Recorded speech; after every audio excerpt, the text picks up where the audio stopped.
Padi terbahagi kepada padi sawah dan padi bukit. Ia keperluan asas dalam penyediaan makanan ruci kita. Di Kampung Gintung, Jerantut Pahang, terdapat hampir 55 ekar sawah padi yang diusahakan oleh penduduk kampung di sini. Apabila tiba musim menuai padi, Zakiah Muhammad Zain dan Lokman Hakim Putih akan meneruskan tradisi membuat emping padi yang diperturunkan oleh nenek moyang kita sejak turun-temurun.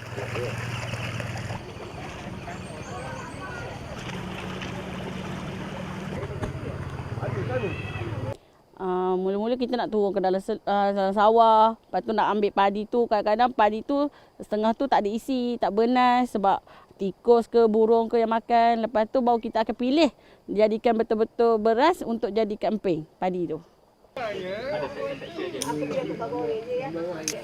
Muafakat membawa berkat. Menjadi tradisi dalam penyediaan emping, ia akan dilakukan secara bergotong royong. Biji padi terlebih dahulu direndam dan dibasuh sehingga bersih selama 3 hari sebelum digoreng untuk dijadikan emping. Dan hanya padi muda separuh masak sesuai digunakan. Proses menggoreng padi memerlukan nyalaan api sederhana supaya ia cepat dimasak. Padi digoreng mengikut sukatan 3 ting kecil beras sehingga garing dan mengambil masa hampir 5 hingga 10 minit bergantung kepada keadaan.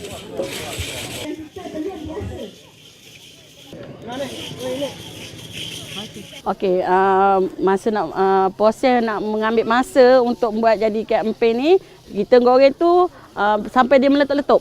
Sampai dia jadi macam apa ni, betih. Budak tu belakang. Dia jaga situ.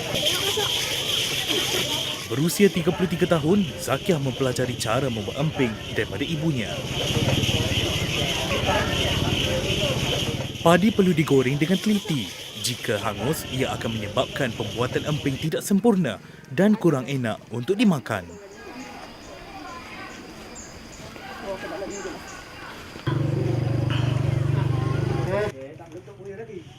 Bengkel lesung padi Kampung Gintung, Jerantut Pahang.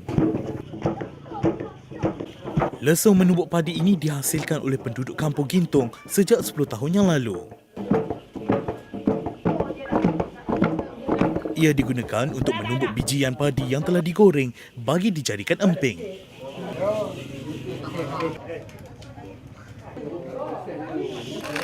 Dikenali sebagai lesung hindik oleh masyarakat di sini, ia diperbuat daripada kayu pokok keranji atau bungur dan sering digunakan apabila tiba musim menuai padi.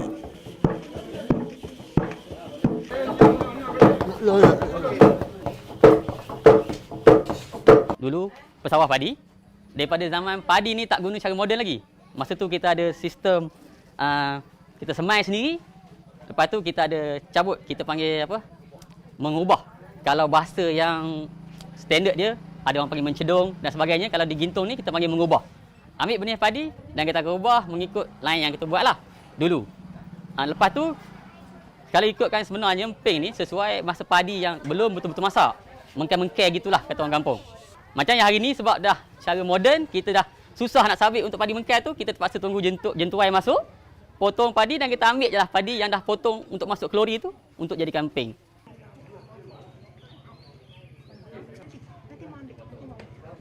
Kepakaran menghentak kaki bagi menggerakkan lesung amat penting agar biji padi tidak tercampak keluar dan dapat menghasilkan kepingan emping yang berkualiti.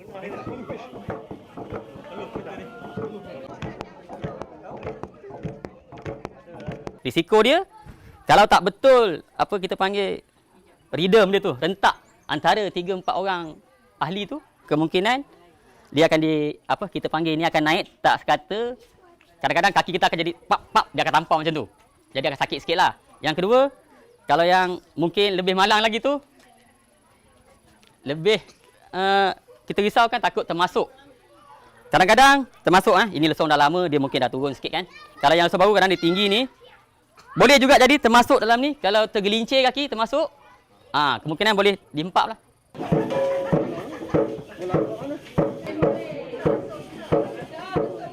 Usai proses menumbuk padi, bijian padi hancur yang terhasil ditampi dengan menggunakan dulang mengkuang. Ia bertujuan untuk mengeluarkan sebut bijian padi yang telah ditumbuk.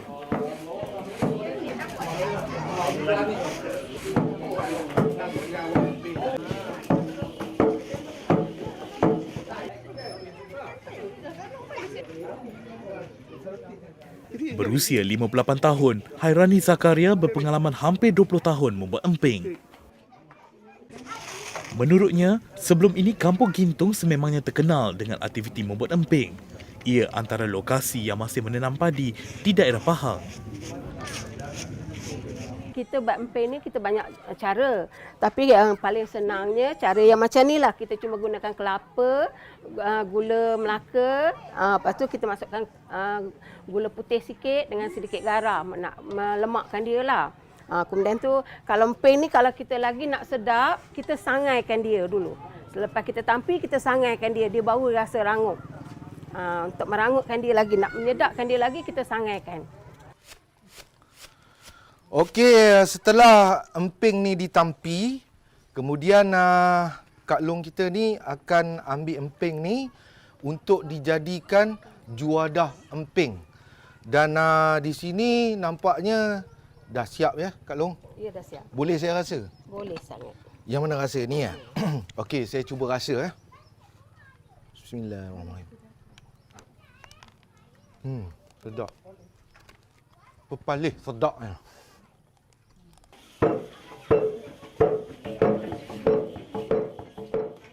Di sini, juadah emping bukan hanya digemari oleh orang dewasa, malah golongan remaja turut menyukainya.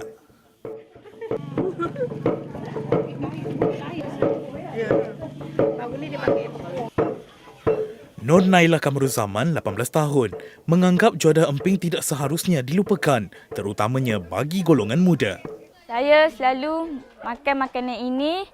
Saya harap makanan ini kekal sampai sepanjang zaman.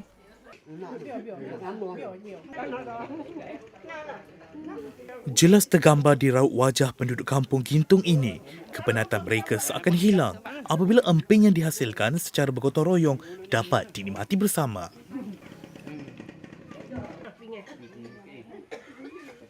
Saya mewakili sebenarnya generasi muda boleh katakan muda, mengharap sangat kepada otai-otai di kampung ni membawa bersama-sama kami orang muda ni untuk meneruskan tradisi pembuatan emping ni dari semasa ke masa, kalau boleh jadikan aktiviti tahunan seperti yang pernah dibuat satu ketika dulu.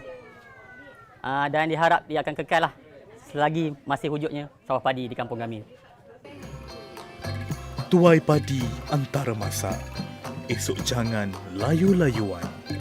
Intai kami antara nampak, esok jangan rindu-rinduan.